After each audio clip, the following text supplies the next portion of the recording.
have a moment of silence in your thoughts and prayers. Please remember Matt Tobin, who was one of our town attorneys who passed away this week, and to Randy Martina's grandmother, who passed away this week, and to the families and friends of Abington in that tragic event.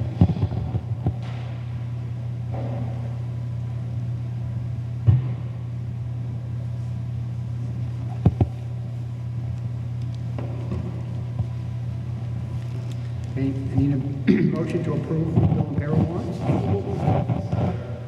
Any discussion? All in favor? Motion to approve correspondence, accept the correspondence file. So moved. Any discussion? All in favor? Something in a public forum, something that's not on the agenda. I'd like to announce, Dr. Cascio. Yes, Mr. Vice Chair. Just wanted to remind everybody that our car show is this Sunday, the 13th. We're keeping a close eye on the weather, but it's $5 a person or $15 a family. Come on down. There's a lot of Halloween activities planned. It's going to be a great time. We all need lots of prayers for good weather, but please remember to come on down. Thank you, Lisa. Frank, Town Administrator's report. Yes, I'd like to inform the board that the town accountant, the assistant town administrator, and I made a trip to Needham today to attend a Everything You Want to Know About Chapter 70 session. It was not exactly nail-biting, but I think we came away with a better understanding of how these numbers come together, and I'll be sharing that information with the board and anyone else who's interested. I think it's really important, given what's going on, that we get a firm understanding of what the process is. Thank you, Frank. Anything else? At this point, no. Next on the agenda is the Budget Override Evaluation Committee for Randy, and we are going to pass over that, I believe, because you did not have a meeting. All right. Any further discussion? All in favor? Aye. Next up, new business. Act on the request of Jay Gambrelli to close the Jenkins Ave on the evening of Thursday, October 31st, 2019. Frank, on that issue? Mr. Chairman, we received an email request. I did write back requesting that the gentleman contact us so we can collect more information. This is something that's occurred in the past few Halloweens, and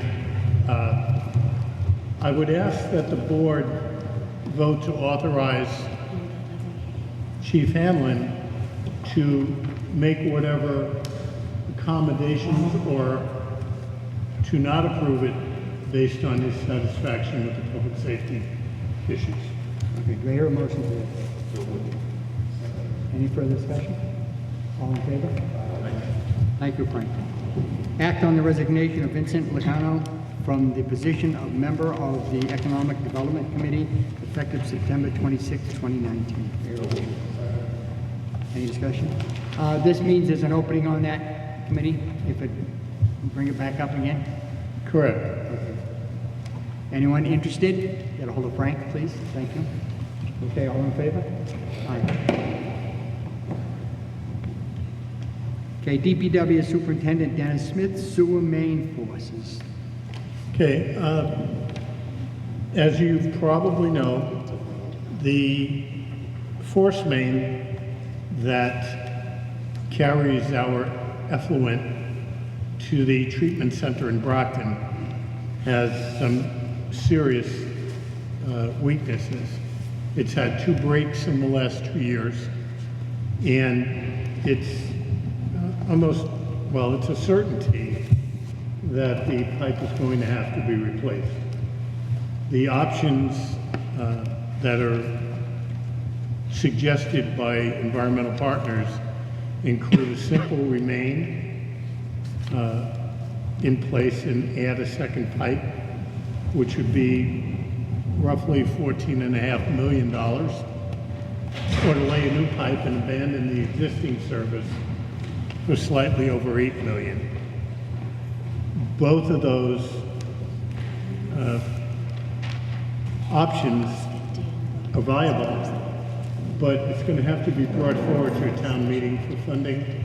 The DPW is not available tonight to meet with the board, and I've asked for another date, either our next meeting or another special meeting devoted solely to that purpose, to hear from Public Works and to make a determination as to when to call for a town meeting, because this work has to be done. So then we'll be on, that'll be on our next agenda probably, right? Frank? Correct. Okay, thank you. Okay, it's now just about 7 o'clock, and we have our scheduled meeting with the Finance Committee, Building Facility Committee, Capital Expenditure Committee, and Budget Override Evaluation Committee on the Collins report. So I guess you're up. Excellent. Thank you very much. I've got this fancy mic so that I can stand. I wanted to thank everybody for having us out today to hear our report. We are from the Collins Center, and I'll introduce the center and I'll introduce my colleagues, and then we'll jump right into the presentation. If anybody has any questions or doesn't understand something or miss something, feel free to sort of signal and we can stop. We're happy to answer questions as we go. We'll also have time at the end. We'll stay as long as you need us to answer any questions you might have. So the Collins Center was founded in 2008 by the state legislature to provide technical assistance and consulting services to municipalities, school districts, state agencies, and other public entities in Massachusetts and the surrounding states. Since that time, we have grown sort of organically based on the needs of the municipalities that ask for our services. We do a lot of different types of work, from finance work, budgeting, capital planning, forecasts, policies. We have an HR practice area. We do executive recruitment. We do operational studies of departments, charter work, and some other things. We have a really robust team of full-time consultants as well as retired municipal folks who work on projects with us. So we put together this team after the town of Whitman asked us for a proposal upon their receipt of a community compact grant to complete a 5-year capital plan. We had 4 members on our team, one who could not be here today. His name is David Colton. Let's see, to my left, I have Steve Cirillo. He's our finance expert on the team. And to my right, I have Jim Tarr. He's our management and data expert on the team. And my name is Sarah Concannon. I was the project lead and project manager. And I'm going to turn it over to Jim to walk through some of the introductory slides. Hello, everybody. Thank you for having us. I thought we would start off with just a bit of a breakdown as to what a capital project is. This is a major non-recurring expense.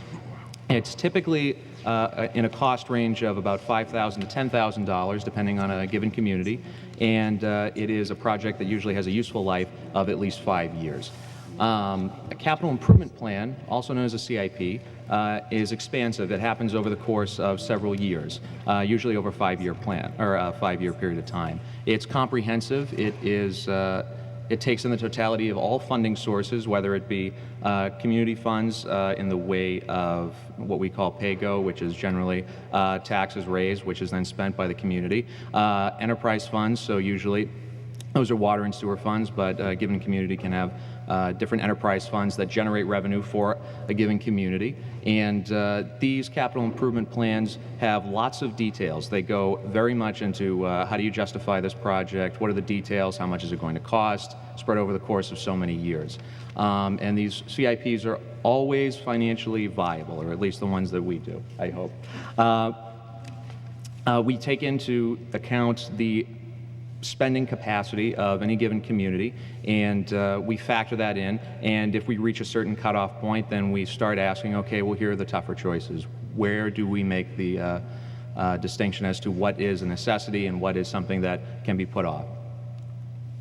Without a capital improvement plan, a municipality can face all kinds of things ranging from negative impacts to public health, safety issues, legal liabilities, can often result in costly emergency repairs if you aren't making certain sustained longer-term investments in any given project. They can end up in poorly managed, poorly timed projects, inconsistent capital costs, negatively impacting operating budgets, and general financial disorder, which is something that communities want to try and avoid. Whitman's capital assets include 10 municipal facilities, elementary and middle schools, a council on aging facility, fire departments, police departments, also IT assets. It's desktops, laptops, different kinds of batteries, portable radio units, printers, copiers, different office supplies, recreational facilities. It includes fields, courts, playgrounds, any kind of recreational areas, also your town pool.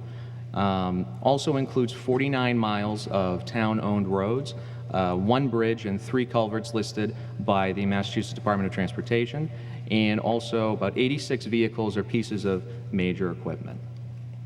With that, I'll turn the rest of the presentation over to Sarah. Thank you, Jim.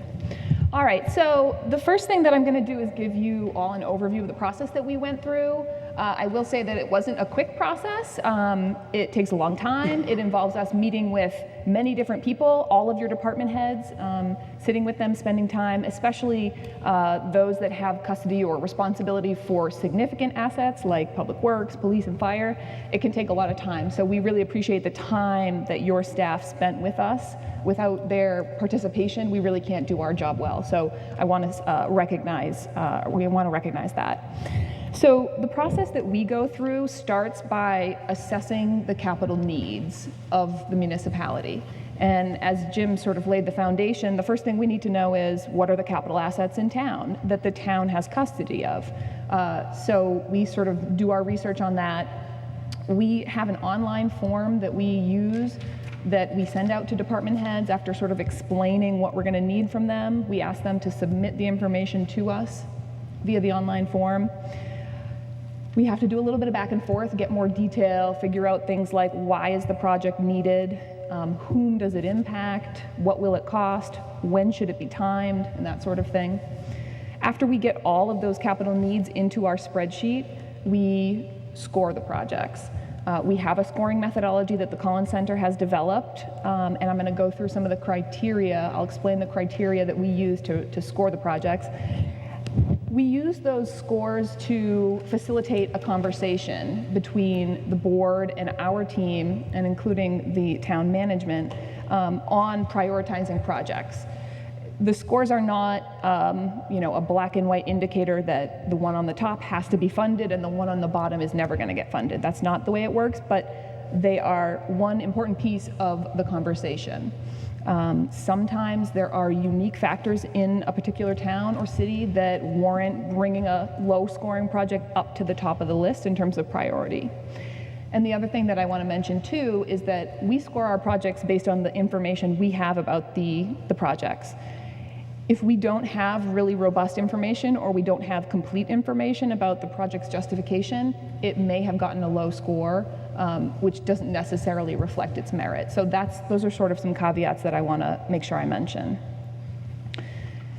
As we're going through the scoring process and conversing with the Board of Selectmen and town management, we also are developing the capital investment strategy for the general fund, and we are going to also get more deeply into that process, and Steve's going to take over when we talk about that. Once we have those two pieces together, the priority projects and the capital investment strategy, we start to put them together to create the project plan, and that basically says, here are the resources you have, and here's what it's going to cost to fund your top priority projects. How do we get those to balance? Sometimes you look at priority projects and you say, we have more resources than our initial list of priority projects. Let's add projects to the list, or let's save a chunk of that available money in a stabilization fund. That's an important potential option too. Or sometimes you have too many projects on your list and not enough money, so you got to start cutting. And so that's sort of a going back and forth until we finalize what we call the project plan. The project plan is the list of projects that are going to be funded or are going to be proposed to be funded over the 5-year period. The piece that we don't do, which is your responsibility, is to manage the plan. So, and that, it happens throughout the year. It's getting those projects that you said you were going to funded, making sure that your department heads are managing them appropriately, and then on an annual basis, revisiting the projects, going back to your department heads, soliciting information, updated information about the projects that exist on our list, and extending out the plan another year so that it's a continual 5-year rolling plan. All right, so the first thing I want to present to you is the summary of the capital needs that came in to us from your departments. So there were 142 requests. At the time that they were submitted, they totaled $24.85 million. And you note that I said at the time they were submitted. A lot of times projects can continue to evolve, and so there were 2 big projects that evolved, and one is the force main and one was the DPW facility. So those projects increased in cost. 16% of the $24.8 million came with potential non-local funding sources, and that's important. I listed some of the largest projects here, just so that you can get a sense of what's driving the nearly $25 million. So we already talked about the force main. Originally, it came into us at $6 million. By the time we were done, it was at $8.3 million potential cost. The DPW facility was at $4 million, and we, at the end, ended up at $5 million. There was a request for money to supplement Chapter 90, totaling $1.6 million over the 5-year period. $1 million was requested to replace water mains throughout the system, and there was $750,000 to study renovation capacity at the middle school. Those were all the projects that were over $750,000. This is the way the projects broke down across the fiscal years. FY20 included $4 million for the DPW facility, and FY21 included the force main, which accounts for about 50% of that big bubble at the front of this graph.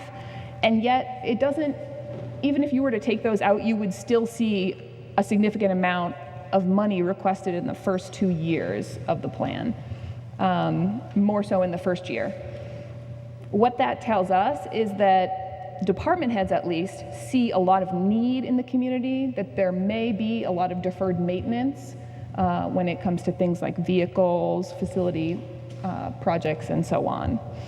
This is clearly not possible. It's not possible to, and we wouldn't recommend funding it in this way with a big bubble. We try to keep things consistent and smooth out spending so that it's easy to so that your capital spending plays nicely with your operating budget. This table summarizes the projects that came in by department. We had 142, as we said, almost $25 million. You can see how it broke down. The water and sewer was a little bit more than 1/3 of all cost. Public Works was almost another 1/3. Bless you. And then if you look for schools, it was 15% for the Whitman schools, and then on the regional basis, so for the regional high school, those shared costs are another 8%, so that was another significant driver.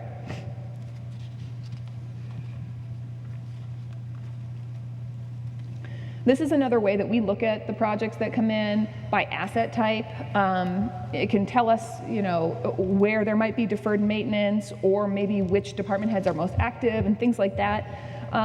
Here we have the requests broken down by asset type. You can see that there were 8 projects from the Water and Sewer Enterprise Fund. Small number of projects, but a significant cost, again, driven by that force main project. School facility projects, a lot of projects, not a huge cost, $5.1 million. I will, remind you though that that $750,000 was for planning, and we do expect that once that process would be complete, there'd be a lot of potential capital costs coming out of that. Vehicles and equipment, 30 projects at 3.1 million in total. That's typical because those costs are usually 50 to 300,000 range per vehicle.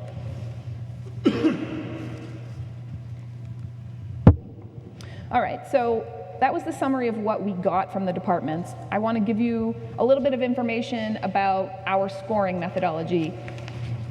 The scoring methodology that we've designed over the course of doing probably 24 to a little bit more capital plans over the last several years uses these 11 factors. And the scoring methodology is something that we hand over to the town as a tool if they choose to continue to use it. We have a little user guide that we write up that sort of explains how you're supposed to put it into action. These criteria are not weighted equally, but nevertheless they are all a part of our assessment. So we look at, is there a state or federal mandate to do something? If so, we need to flag that project because clearly that's something we need to consider no matter its score. Are there other liability issues, whether it's employee safety issues or public safety or public health? That's the second one as well. Then we look at whether the project advances any adopted goals or plans that the town has already gone through and in a public process. So something like the open space plan, we would make sure that the recreational projects in our CIP correspond with the goals as stated in the OSRP. We ask the departments to prioritize their projects and let us know how imperative they see the project in terms of their operations. We look at the impact on service to residents and businesses, and that's really from their perspective, from the residents' perspective. Is this something that's going to positively impact service for them?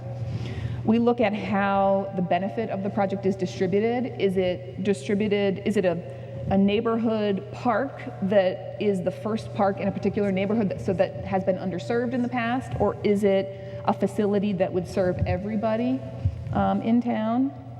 We look at whether there are any economic and environmental benefits to the project. We consider the impact on the operating budget and the availability and likelihood of external funding. And we look at the risk and the impact of the failure of the particular asset that's being replaced. So is it something that is so critical to a department's operations that if it were to fail, there would not be a lot of alternatives to getting to continuing operations, or is it something that I have a backup truck, and if my catch basin cleaner fails, I'm just going to use my Vector truck, and I can make it work for a period of time. So that is something we consider. And we also look at the impact on the department internal effectiveness and efficiency of staff.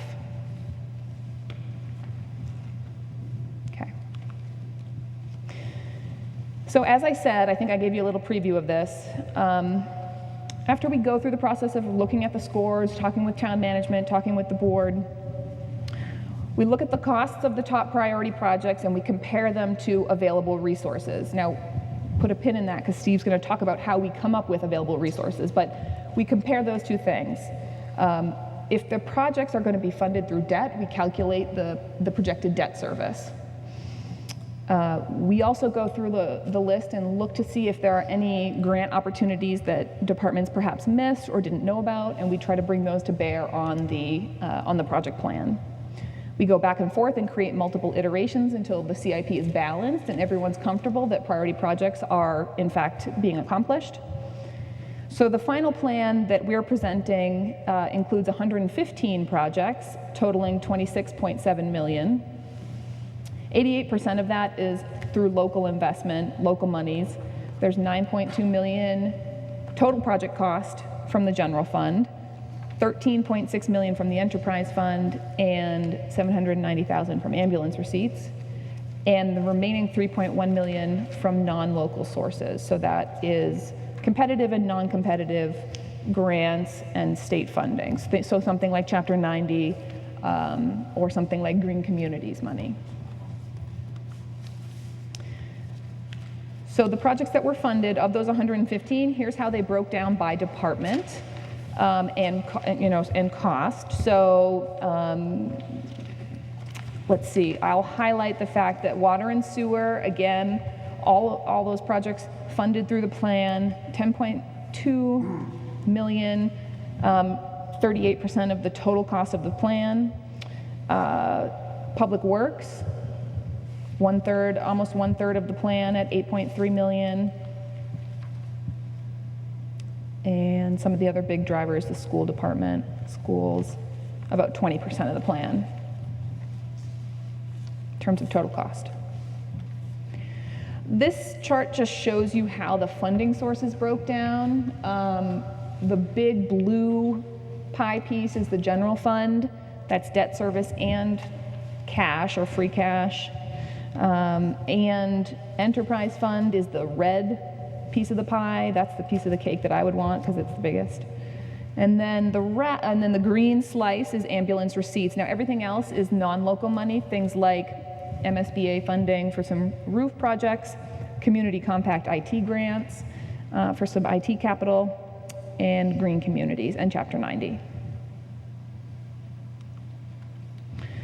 This table shows you the budgetary impact of the plan. So all those numbers I was just talking about for the last couple of minutes were total project cost. So if I bought my house for $250,000, that's the number I'm talking about. What we're looking at now is the annual cost. So it includes not only the cash funded projects, but the debt service on the debt funded projects. So that's why we call it the budgetary impact. So the top shows you the general fund budgetary impact. You have the PAYGO, which are the cash funded projects, and then the debt service for the debt funded projects. So you can see how over the next 5 years, the plan would, how much money you'd need to dedicate from general fund sources. And then the table on the bottom half is the same for the enterprise fund. Now the general fund, you can see, and Steve's going to get into this more deeply, a gradual growth that is strategic, but also based in part on the growth of your operating budget. And Steve will talk more about that. You can see that the enterprise fund is not quite as nice, and that has to do with the debt service on the Force Main project because it's so significant. So it starts at about $500,000, doubles, jumps again before it kind of levels out. All right, now I'm going to hand it over to Steve.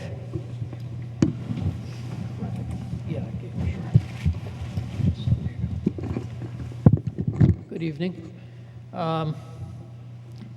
Capital planning is driven by the availability of funding. That's obvious to everybody. We have to organize our data into certain categories. As you all know, there's the general fund, and there are enterprise funds.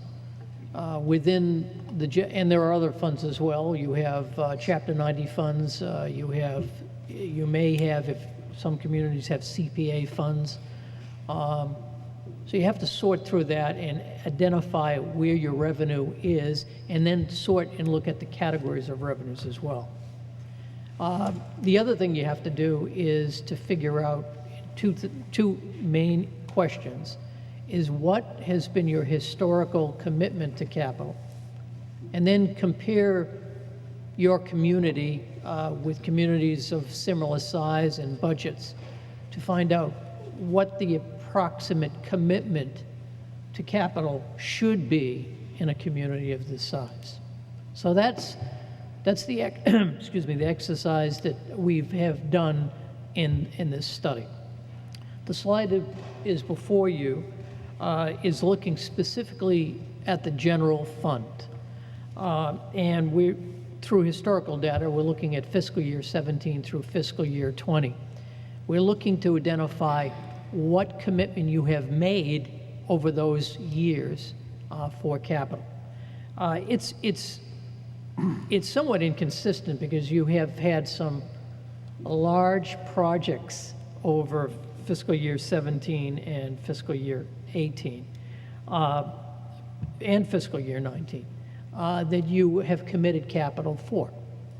But what we're trying to do is identify what dollars and percentages of the general fund were committed in the past couple of years for capital. And what we see is in this top line, you'll see that the first line is for debt service, just general fund, non-excluded debt. And you see the number dropping dramatically. In fact, your debt service runs out at the end of fiscal year 20. Your existing debt runs out at the end of fiscal year 20. The next line down is the capital leases. We have that covered. We have incorporated that into the analysis. And then we look at what additional funds you have spent over the last few years from free cash sources, your stabilization fund sources, Chapter 90 sources, and other sources as well. And we found that comparing those expenditures for capital from the general fund to your operating budget, your net revenue from your operating budget, you have an average of, about 8+% per year, 8% in 17, 10.4% in 18, and 7.88% in 19. For fiscal year 20, it drops down significantly. And we understand that there were some budgetary decisions that had to be made, which required use of dollars for the general direct services rather than the capital budgeting. But that will give you a snapshot of, in fact, what you have committed to in the last few years. Now, if I could get this right. The next slide is to try to take that second question that I raised, and what should be the approximate amount of money that a community of this size should be spending in capital? And we've compared, and we've done a number of capital projects for communities of this size, and it's our belief that a community of this size should be committing to capital in the general fund of approximately 4.5%. Some we even raised to 5%. Now, it would be a dramatic shock to this community or any community if we were to drive you or recommend to you that you immediately go to this percentage that we're recommending.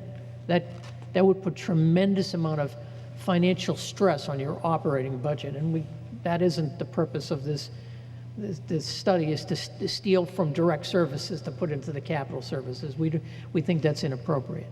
And so our approach, and our approach with other communities, has been to take your existing amount of money, it's committed to capital in the general fund, and slowly, annually phase it up to the target amount over a period of years. In this particular case, if you see in the middle block, it says net budget projected at 4.11%. You see that we're phasing this amount up for fiscal year 21 from 3.9% up to 4.5% over a period of 5 years. And where does that come from? Again, we know that your debt service, your existing debt service, is running out. We know that you have lease commitments through at least fiscal year 22. We could assume that you might have leases after that, but one doesn't assume anything, so we lumped everything into another category, a proposed capital commitment category, which is, you see the $1,191,000 ranging up to $1,008,000.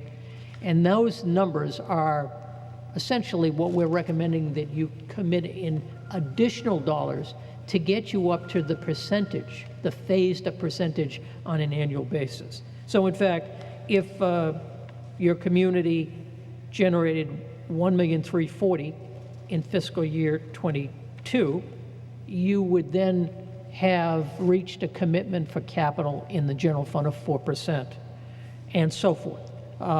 Again, if you had leases or if you had other sources of revenue, it would be coming out of that bottom line catch-all and going into those other numbers. For instance, if you did a general fund debt, the general fund debt would be part of that $1,003,000 as well. So it's all inclusive. We're not saying this is a pay-as-you-go, but it's all of the possible potential sources of revenue. The key here is that in order to meet the needs, capital needs of a community of this size, you should be looking towards a commitment of revenue in the general fund, which phases up to approximately 4.5% over a period of 5 years. Steve, Yes, Frank? can you just touch on the application of debt as it relates to inside the levy limit and outside the levy limit? Because typically, I think most of our community is used to seeing excluded debt. Your community or Yes. communities of your size? Well, our community in particular. Okay.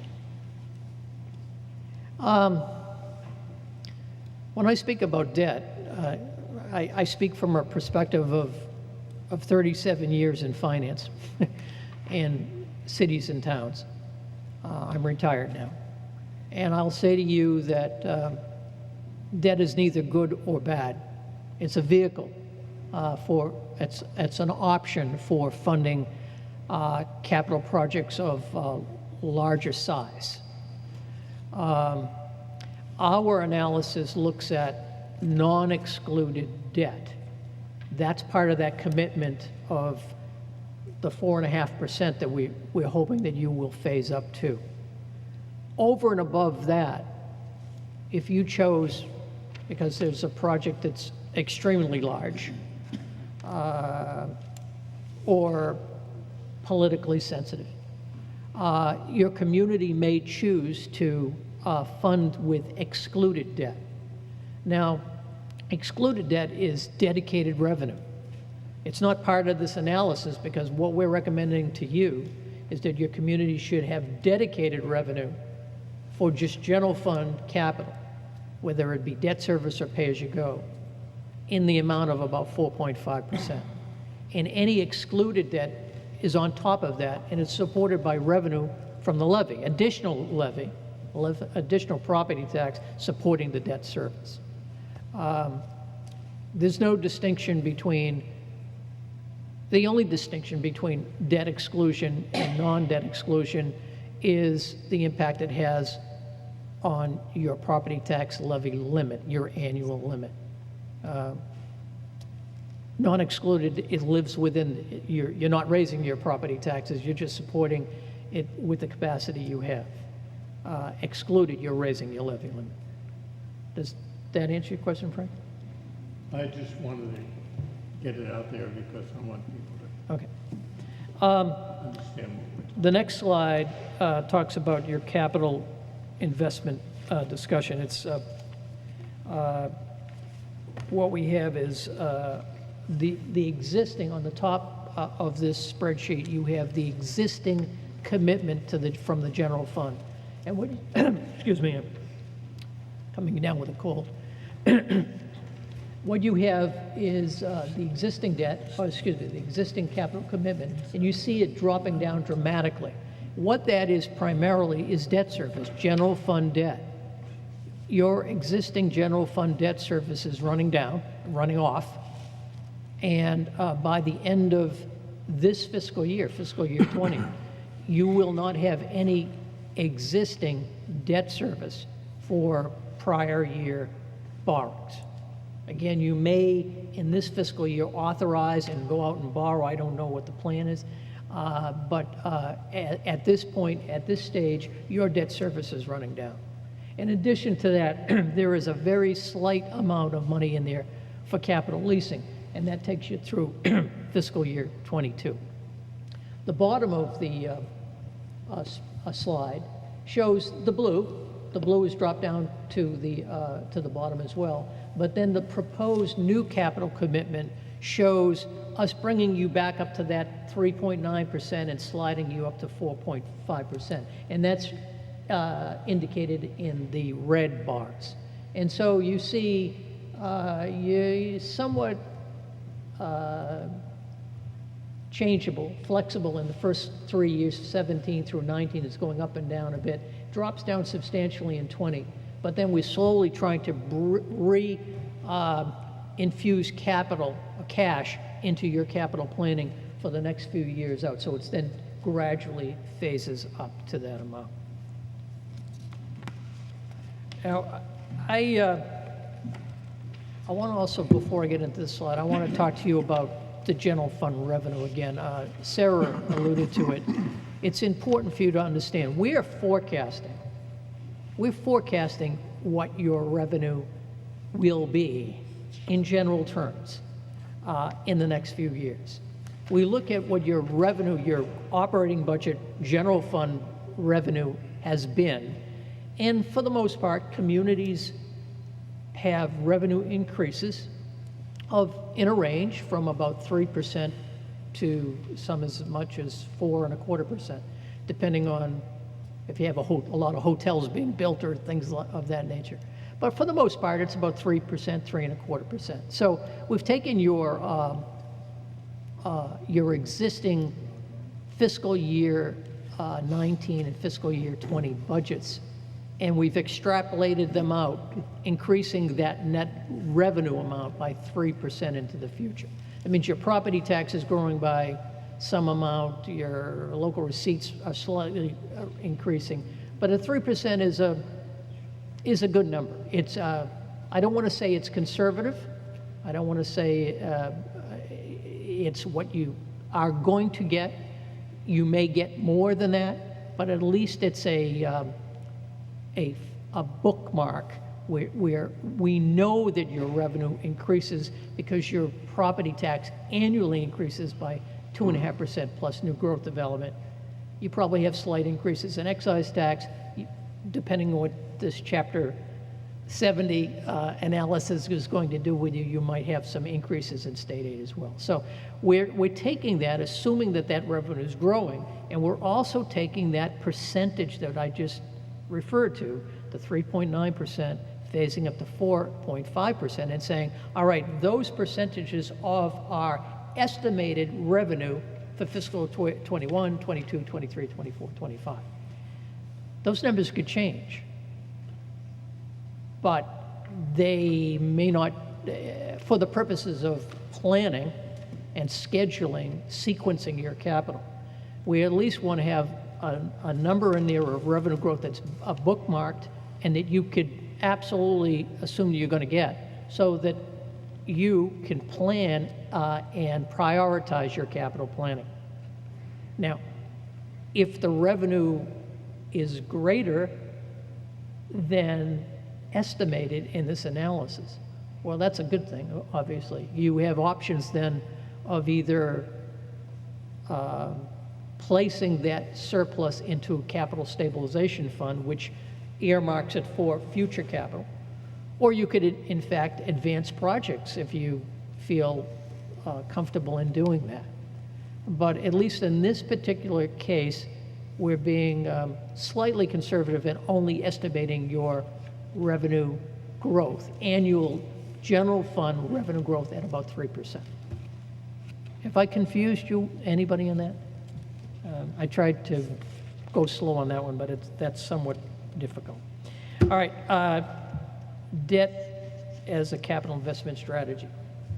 As I said, debt service is neither good nor bad. It's a vehicle, it's an option for how you fund your capital budget. I know communities that have commitments, because we recommend this strongly, coming up with a percentage commitment of your general fund for capital.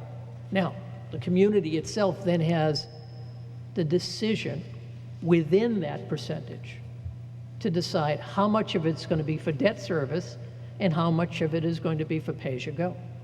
I worked with a community that had a 5% percentage target, of which a commitment, 5% commitment, of which they had a target of 3.5% to 3.75% for debt service and the remainder for pay-as-you-go.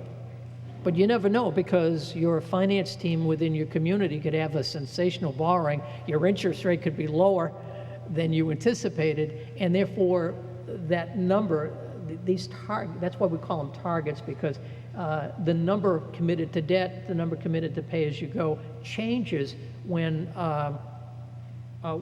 data solidifies as to what the actual cost of debt service is. So debt service is not a good thing, it's not a bad thing, it's just a vehicle. We recommend that communities have a policy of what they're intending to borrow. When I say intending, I mean what the levels of what constitutes a project that should be borrowed and what should be pay-as-you-go. I knew a community, I worked for a community, and when I came on board, they were borrowing projects of $40,000, and they were bundling them together so they could get up to a reasonable amount. And we took that out and said, no, that's a pay-as-you-go category. And there is an amount. It's probably, you know the amount better than we know the amount, but based on what your comfort level is of what level of a project, what size project you would want to borrow, and what size project you want to have as pay-as-you-go. So we do recommend that you come up with a policy on how debt is managed. The other key component of debt, and it's an important component of debt service, is that there really are two factors, term and rates. Term is very important. I know communities go out and borrow for project after project after project, and they put them in for 30-year terms. The longer the term, you could say that it's a generational issue, that we're stretching it out for 30 years because the people who live here now may not live here, and new people are coming in, they haven't been paying for it. So that's the philosophy of stretching it out for 30 years. The bad news on that, of course, is the longer you stretch out the term, the more expensive it is. And so you incorporated in your debt planning policies should be what term you should have for certain size projects, or a very large water project that could be a long term, a very large school project that could be a long term. But for smaller projects in the general fund, depending on your capacity, the shorter the term, the better financial condition you will have for your community. And finally, I guess I'll do one more thing, one more slide. Existing and proposed annual general fund debt service. Again, this is based on the Collins Center proposal. You see the debt service running off. You see the existing leases, which are in red, running off. And you see in this lovely olive green, cheap wine type of color, that is the proposed new debt service under the Collins Center. And I believe that I'm going to turn it back over to Sarah, who will talk about other strategies. I'll just go back because I wanted to stress, this thing's on, right? Okay. I wanted to make sure that to Steve's point about using debt as a vehicle, when do you use it? It's not as simple. We do recommend a policy. Of course, you always have to look outside your policy to say what's happening in the real world. What are the rates?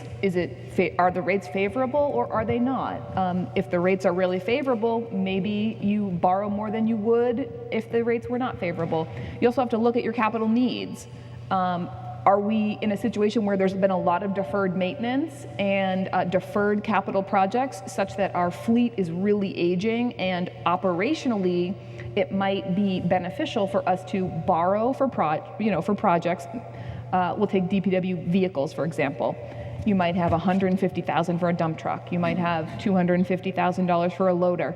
Maybe there could be some communities that would pay in cash, but when you're in a situation where a lot of your fleet is aging and you have a lot of need, sometimes it makes sense to borrow in order to get your departments operationally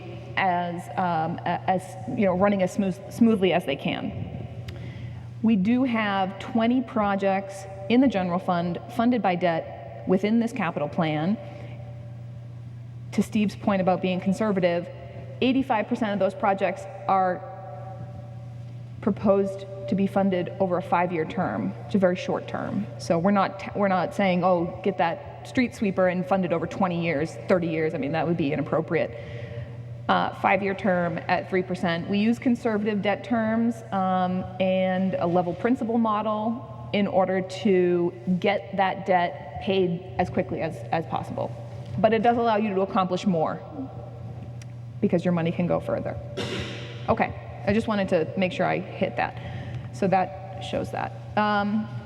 This is our last slide, and I just wanted to make the point that the Collins Center really recommends to everybody, all of our clients, that you should be very aggressive in seeking grants and other programs, special funding programs, whether it's the Clean Water SRF to fund certain projects and whatnot. It is an investment of human resources, a lot of time. Some of these programs can be fairly complex. When you have a really robust capital planning process in your town, you should absolutely be incorporating seeking grants and grant management as a part of that. Again, it will make your local dollars go further because you might be able to get, rather than just buying, a couple of servers from your own money, you could first go to the Community Compact IT program and say, we would like to purchase this. If you get denied and you need it, then you can spend your own money, but why not ask somebody else first? That's my philosophy. So to that end, we really recommend that the town continue to be aggressive, and there are some grants that we highlight in the report that I'll mention here, grants and other programs that we feel you should really consider. So the first one is the Mass General Law 25A, which is the Energy Management Services. It's a way of funding capital projects at facilities, buildings, in order to accomplish necessary projects and reduce your energy costs. It's a financing strategy wherein your costs, the operating cost savings, reduce energy consumption, pays for the debt service of the projects that are accomplished. And the way that it's packaged is pretty nice because the contractor that you hire has to guarantee the savings. It's a strategy that's been used quite effectively in other communities. We did see a lot of facilities projects on our list that, and by the way, it can be coupled with green communities. So we did see some facilities projects on our list that we thought might be useful. As part of the process, you do an investment grade audit of your energy use at your facilities, and that process allows you to pick and choose what the best projects are in terms of return on investment. So anyway, that is something to consider and potentially learn more about. It can be combined with the green communities. I think I mentioned that. So there are places, municipalities, that have signed an ESCO, Energy Services Contract, and even further reduced their payments by using green communities to pay some of the project costs.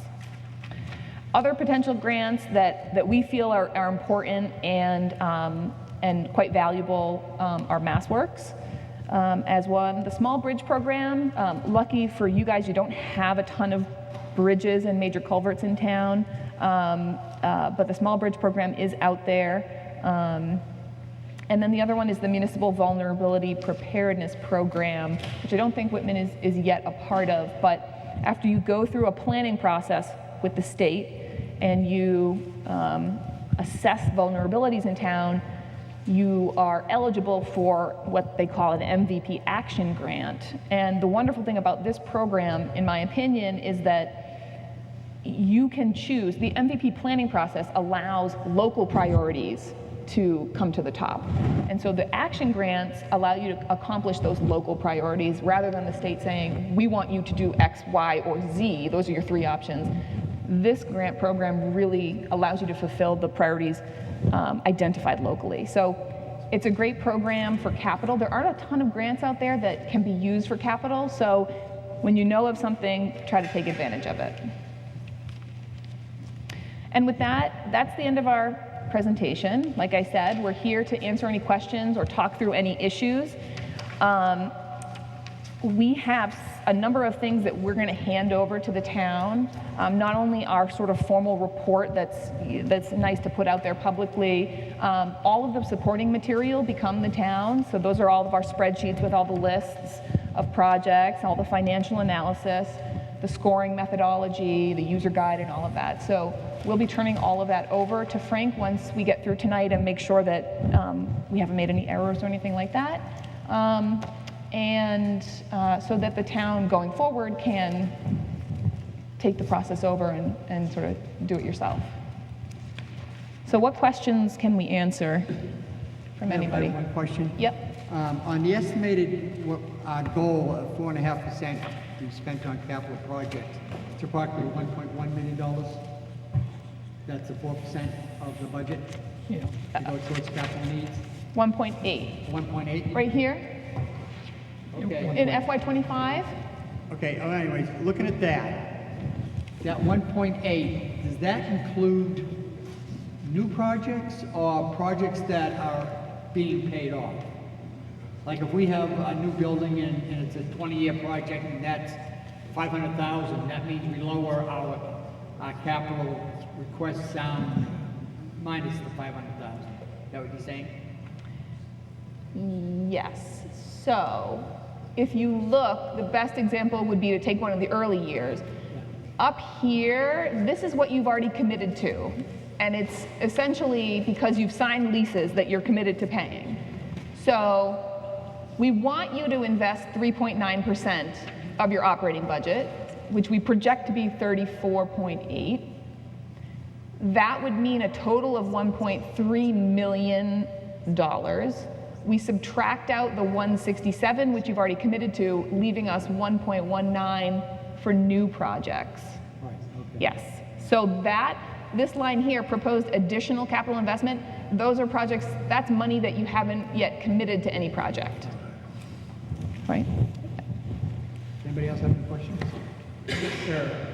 Eric, in your experience, have you seen communities who have gone to the voters and sought a general override to commit capital funds? I know I've seen it in Wellesley, I've seen it in a couple other places.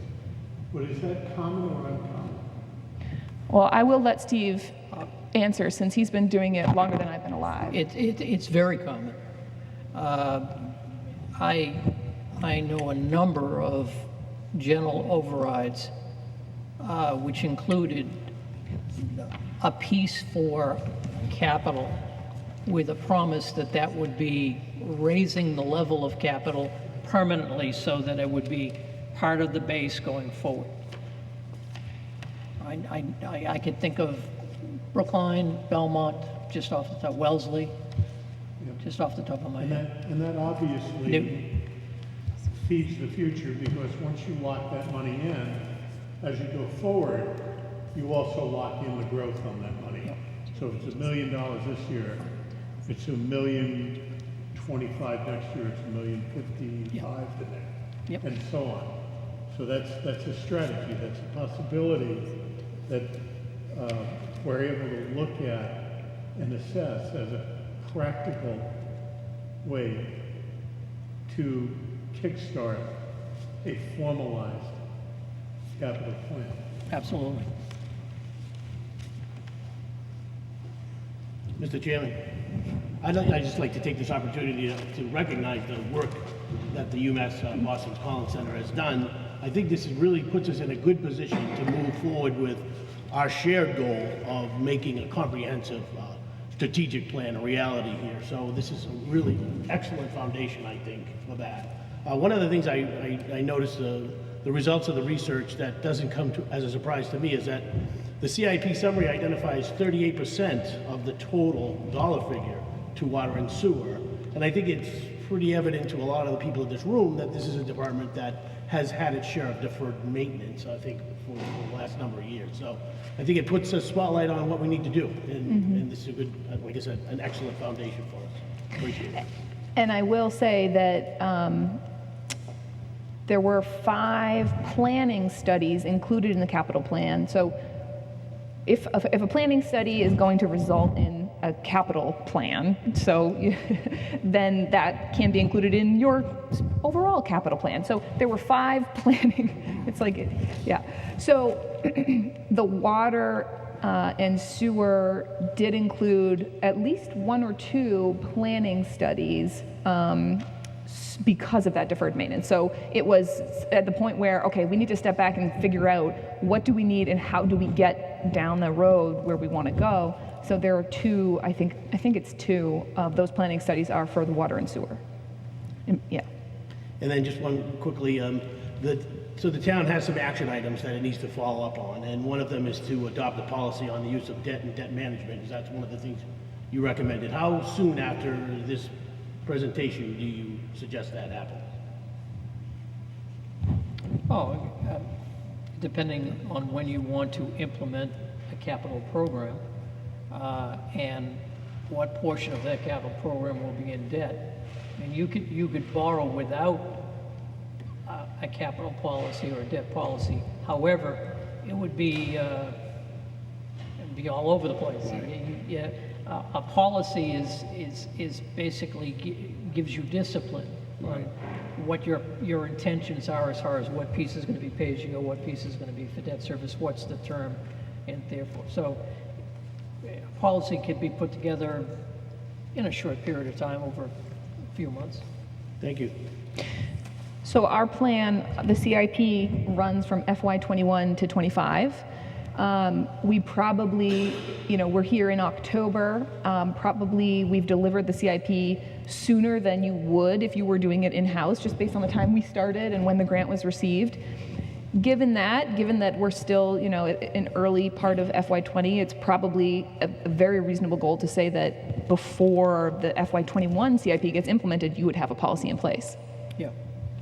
And I would assume you'd want to do that before going to a town meeting to get additional authorization for debt service. Yeah, very good.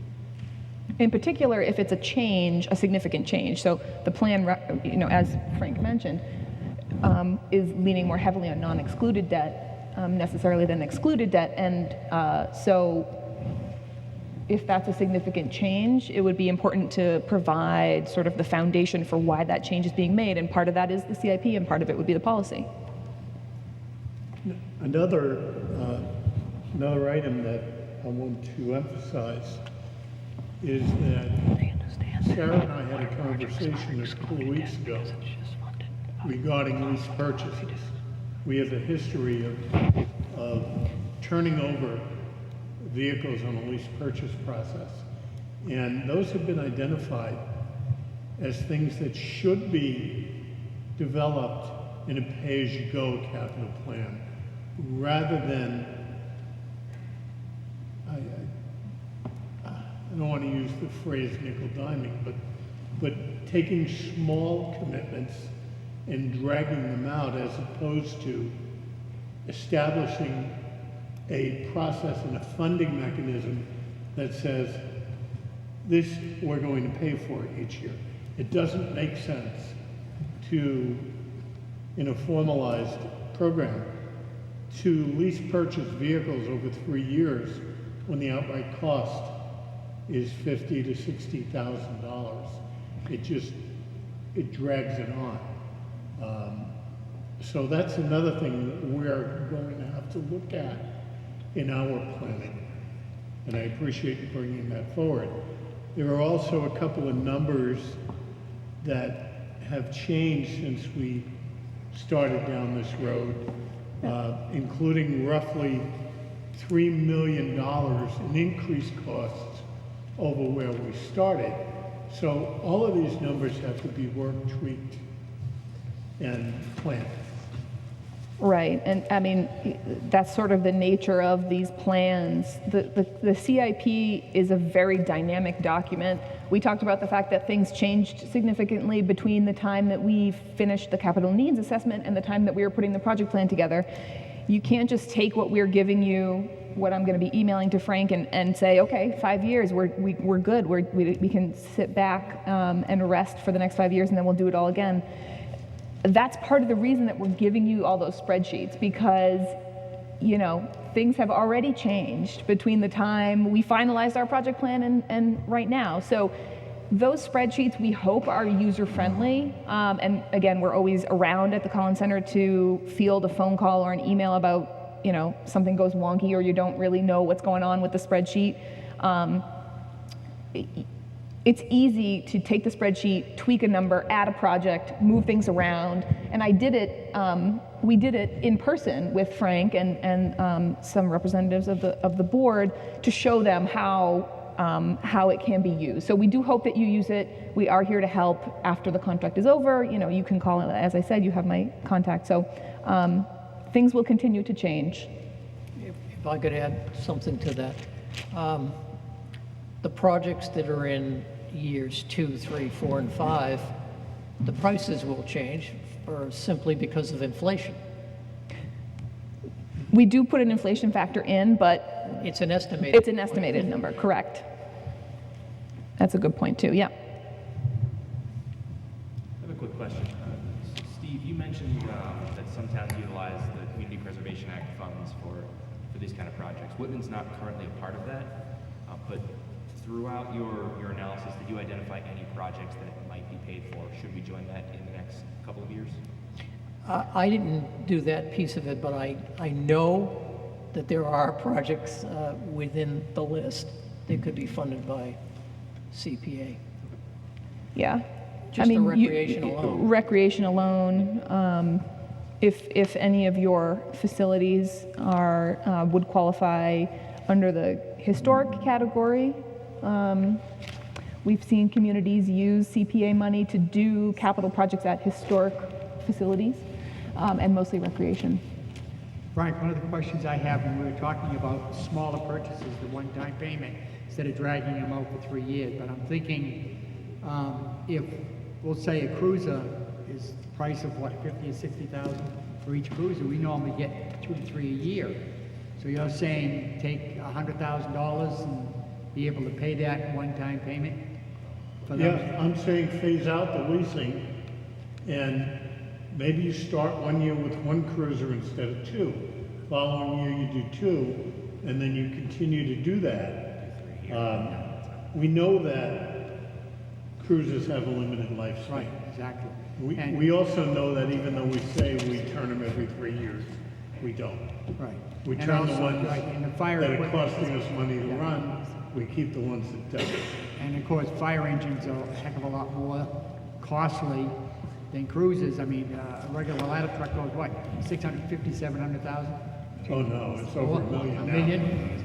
Right, so I mean, that's, I mean, the engine was over 670. right, so I mean, something of that nature you would consider a large enough to make payments on it?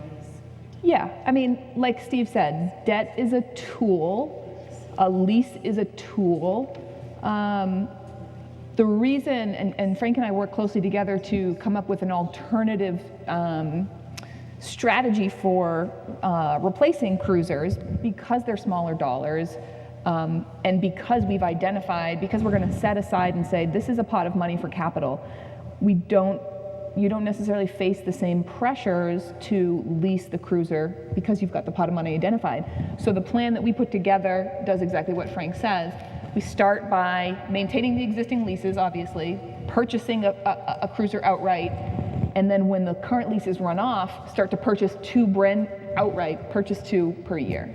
Now, sometimes, there are operational reasons for leases, and, you can get into that with your department heads. But when it comes to those larger vehicles, like a ladder truck that could cost $900,000+, or an engine, even a street sweeper, you can look at the term and the rates for debt, and you can also look at the financial impact of a lease. Particularly in fire vehicles, the life expectancy of a pumper is minimum 15 years and a ladder is minimum 20. So those would definitely could be considered for debt. And the other thing to bear in mind, when you make large vehicle purchases, it doesn't have to be a long-term debt. We bought, what was it, a sidewalk plow. We financed it over 4 years. Or 3 years.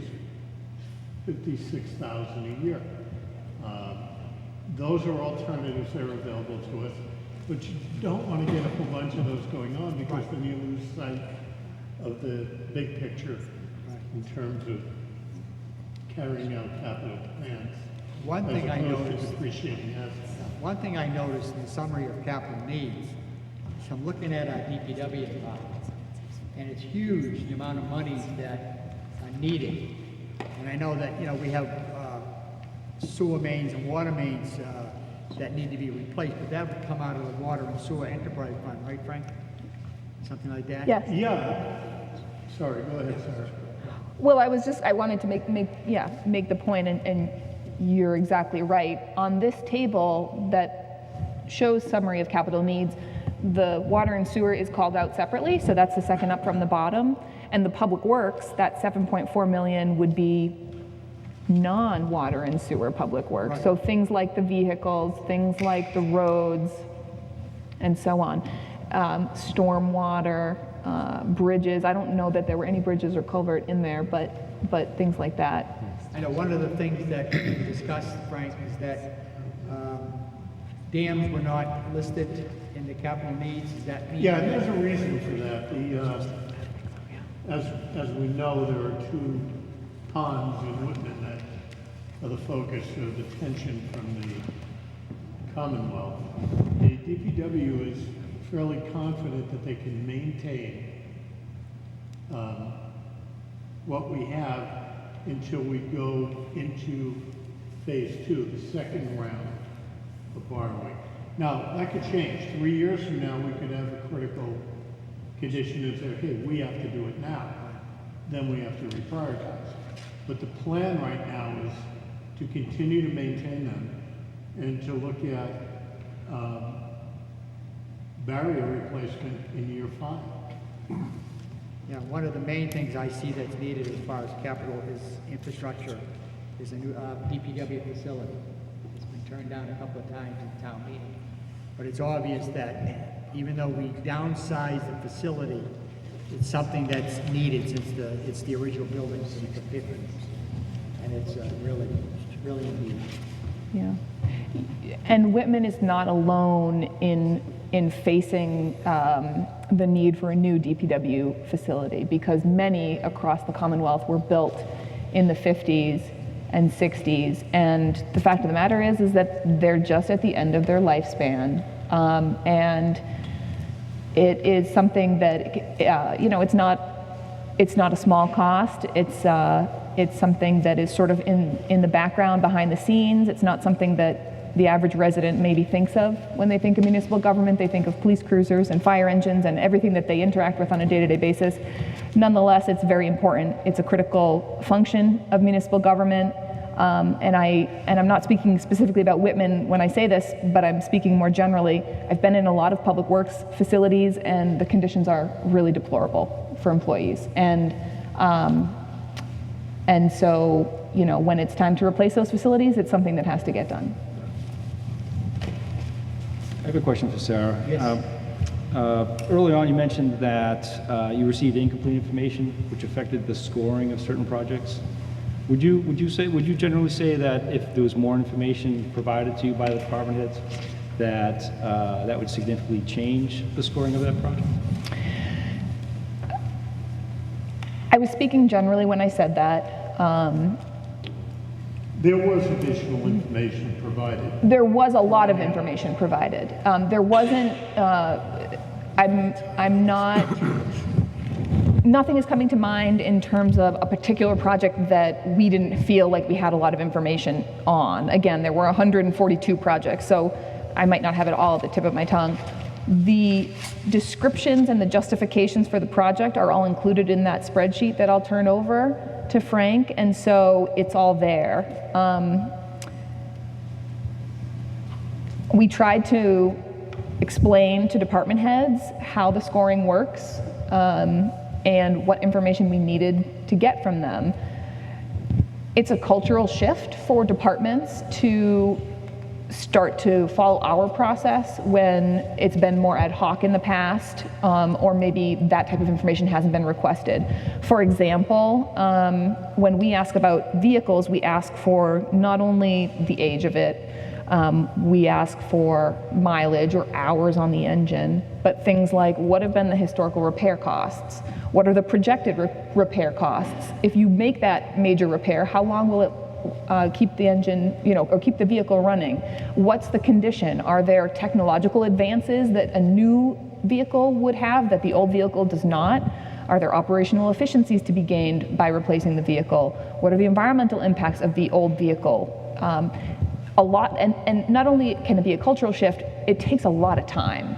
So while I wouldn't say, there's nothing that's coming to mind where we felt we couldn't get information from a department head. As I said, all the departments put in a lot of work, but there's always room for improvement. So over time, we would expect, if you continue to have a robust process, that you'll build that knowledge base within the spreadsheet and get to a point where it's easier on the departments.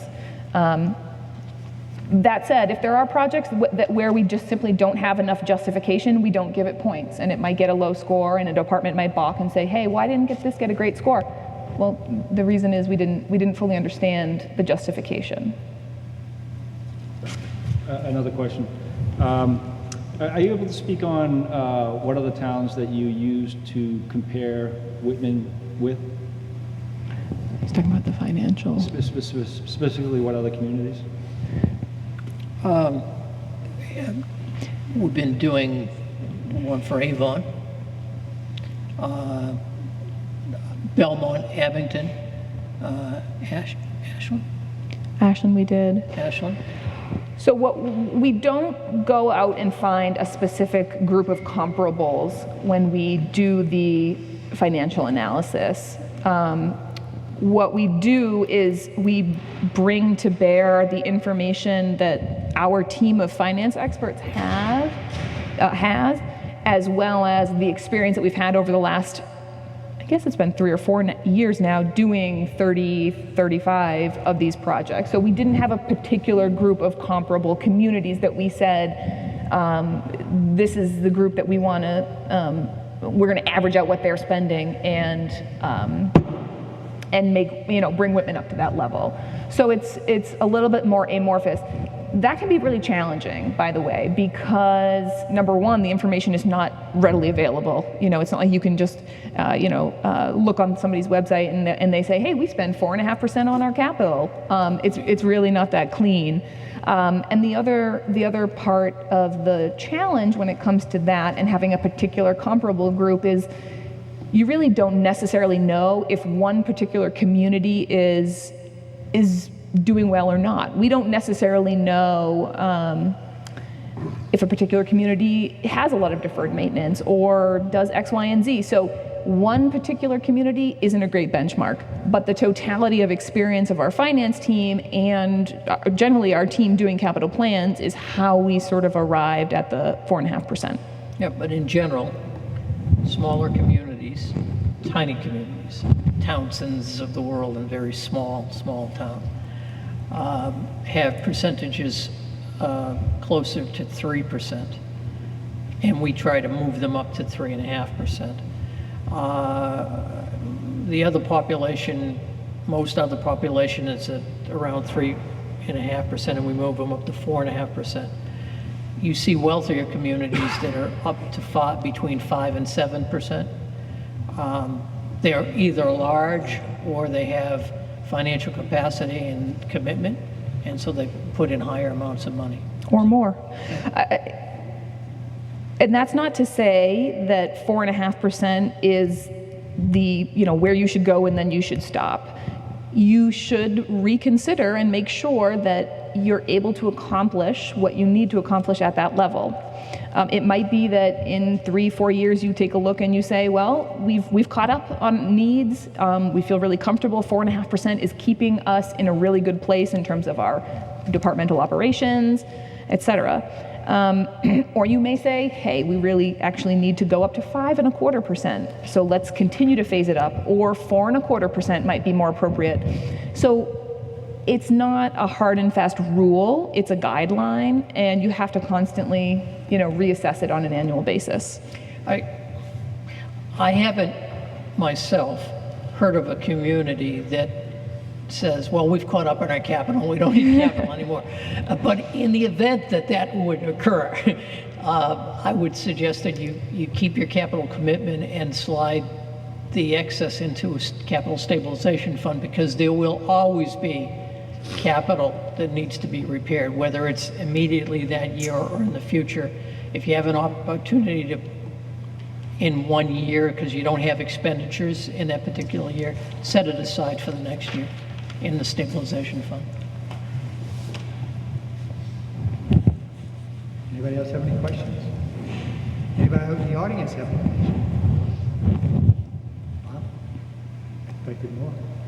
Frank, anything else?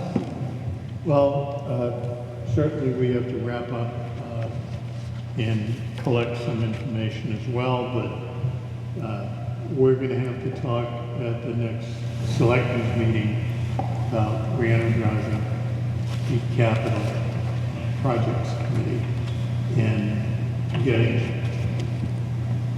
a clear sense of direction on where we want to go and how we want to get there. Yeah, I think what we need to do is look at all the capital projects that have been listed, and even though they've been prioritized in the needs, we need to prioritize them in what we have to deal with. Well, what we really need, I think, is to assign this work to the capital planning group. They're going to have to analyze and present that information. Ultimately, the way I hope to see this work is they review and prioritize projects. The projects are then presented to the selectmen and to the finance committee with recommendations as to how to move forward. That's a timely process. It takes a few months to get through that. And then that recommendation is brought forward to town meeting. We have to get out of the idea of doing one project here, one project there, and start putting together a comprehensive plan and then presenting that plan for funding. Not the common phrase, it sounds like a plan. Well, that being said, I'd like to thank the Collins Committee. I mean, Collins sent up for a job. Well done. It's putting us in the right direction.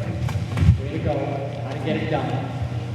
Now it's up to our way of looking for funding and prioritizing the projects and just stay on capital needs of the town. That's simple. Capital has to be treated the same way budgets are treated. Yes. It's an annual recurring expense. It can't be if there's money left. Right. But we need to put that forward now because of the fact that it's not going to get any better. Things are going to get worse. I mean, like our streets and roads and sidewalks, we can let them know they're going to get worse. Chapter 90 money isn't there enough to finish it. We just got to get going. You know? That's simple. Great. Thank you. Anything else? Maybe everything? All set? All good? Okay. And I guess we're adjourned. A motion to adjourn? James. Good job. All in favor? Thank you very much, everybody. Jim, Sarah, Steve, thank you. Appreciate it. Thank you very much. Thank you guys for having us.